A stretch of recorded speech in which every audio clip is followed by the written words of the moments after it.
I mean, if you've been paying attention, you have to admit that Android updates are not what they once were. The idea that we get wholesale changes year over year has long since been a thing of the past. But is AI to blame, and is AI potentially the solution? Well, let's get into it in this video. Do something first though, do something really cool today and subscribe to the channel. It'll get you some nice video stuff to watch, plus it helps me out. Cheers. So let's face it, the phone that you have in your pocket at its core probably doesn't do much differently than say 6 or 7 years ago. Unless it is you have a foldable phone. I'm not actually pointing a finger at you, because better play to you, you have something that is at least a little bit different in that you can actually multitask on a vast display if you really, really want to. Foldables, yeah, I'll give you a little bit of a pass here. But back to the matter at hand, you probably run the same suite of applications you have since day one with a phone, right? Chrome, Instagram, YouTube, maybe the odd game here and there, and some social media scrolling. I'd wager that probably isn't too far off for 99.9% of people out there using their phones day to day. That said, it's not like there is much room for variance on a modern smartphone now. The app paradigm probably isn't going to shift too much for a little while longer. Apps still actually rule our core experience, and probably will for the foreseeable future, as I noted.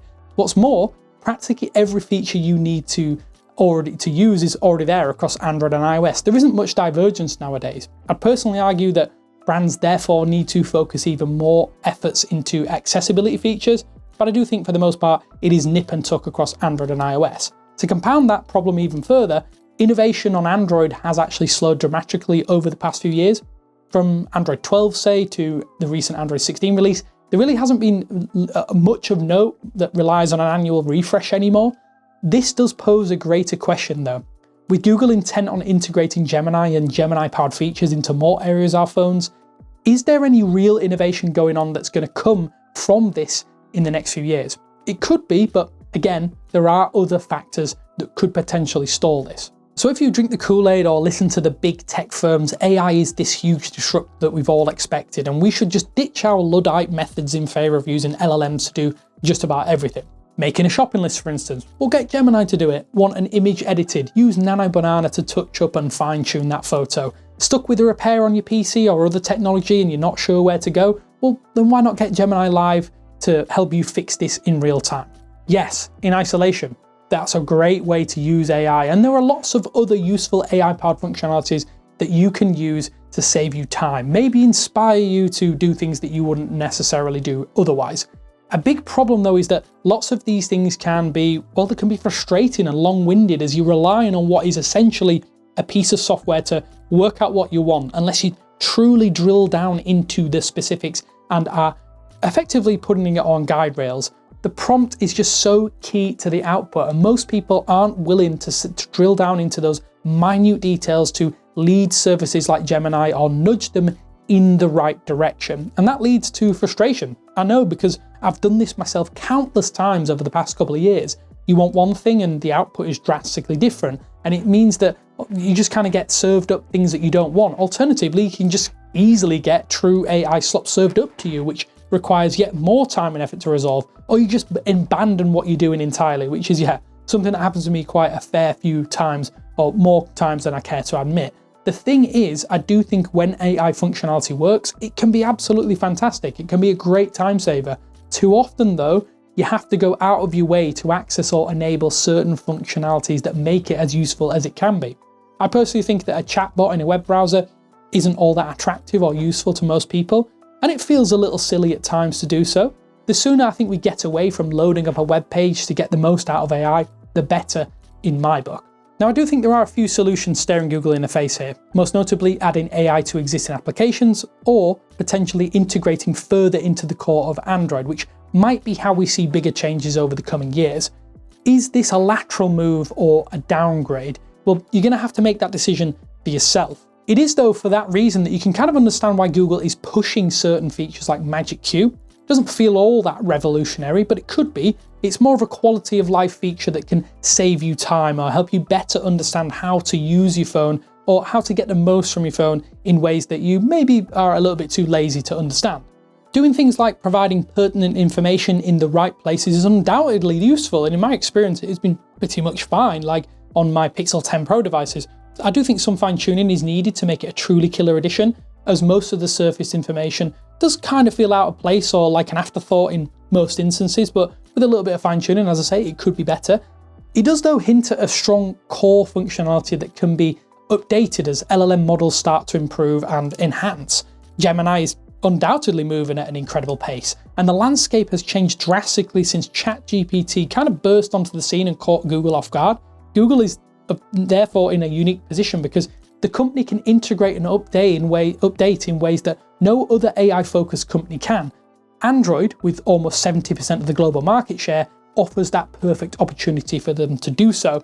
While it's unlikely that features like Magic Q will leave the Pixel lineup as a core selling feature, I do think similar functionality could be decoupled from our yearly Android updates and pushed via Play System updates instead. Gemini Live has proven that you can get that cutting edge functionality through an app update. It doesn't require much effort on the part of any user out there in the wild. You just let the phone update and you have a brand new functionality there right at your fingertips. There's no reason why we couldn't see this happen on a much broader scale. Quick Share is another testament to that. Basically, bypassing OEMs and OEM updates to give people access almost anywhere and on any device without any friction and zero waiting time. Given how much of Android is now built to be like this, it feels like the future of the platform, or a future option for the platform. We've spoken at length about this in a previous deep dive into the diminishing returns of the yearly Android platform updates. I'll leave a link down in the description, but it definitely feels like the natural progression, and it is something we'd like to see more of across Android wholesale. Now, I appreciate that I've not offered a suggestion for the kind of things that this could potentially enable. Sadly, I'm not a developer, so don't come to me for solutions, but I really think that, are we asking too much here? Given that we all still rely on applications day to day, it does seem more likely that Google will just update the apps we use on our phone to add more Gemini than try and transplant it into the core of the Android operating system. It would be much easier to do this without changing user habits, and yeah, I can kind of understand why they would do that. Another component though in this argument is that there are not enough compelling reasons for most people to upgrade their phone nowadays, and you can kind of understand why Google might look at this as an option for how they address Android moving forward. Chips on phones are also so much more powerful than they ever were, and most phones offer exorbitant performance overheads that I do think 99% of people could never even utilize unless they're doing some things like high-end emulation or that kind of thing. There are some exceptions to the rule, as I note, but for the most part, high-end phones have been samey for a little bit of a while now. In most cases, we're losing functions as well on these phones rather than gaining new things to play around with. AI does at least offer some of that early Android magic or early Android updatability as a way to entice people to upgrade their phones. On Pixel, this is usually overly pronounced as phones get older because you get the same core visual features and changes that the latest phones have, provided they are still updated and part of their update plan. You can already see as well how the Pixel marketing has changed to emphasize Gemini over other things that make Google phones as a compelling purchase. Rightly or wrongly, Android isn't really being used as a selling point anymore, despite some substantial visual changes brought about by Material 3 or the Material 3 Expressive Overhaul, which is disappointing as an Android fan, but given the current climate, it probably won't change for a little while longer. Whether it works in the long run remains to be seen, but with a mature, capable platform, Android updates, they've been feeling smaller and smaller and less significant than ever before. Now, while we've analysed it, my prediction is that I do genuinely think Gemini will supersede Android and become the platform, as it were. But yeah, let me know what you think. I'm really intrigued as Gemini and AI in general has kind of been shoved down our throats. Maybe we embrace it a little bit, or maybe we shove it away. I don't know how you feel about it. I'm still on the fence. I feel like some AI features are really powerful. Others are really, really not that impressive to me. But yeah, let me know what you think down in the comment sections below. Do you think Android is going to be pushed to the side as Gemini takes center stage? It definitely feels like it has been over the past couple of years at the very least. But yeah, thanks for watching, and hopefully you've enjoyed this, and I'll speak to you later. Cheers.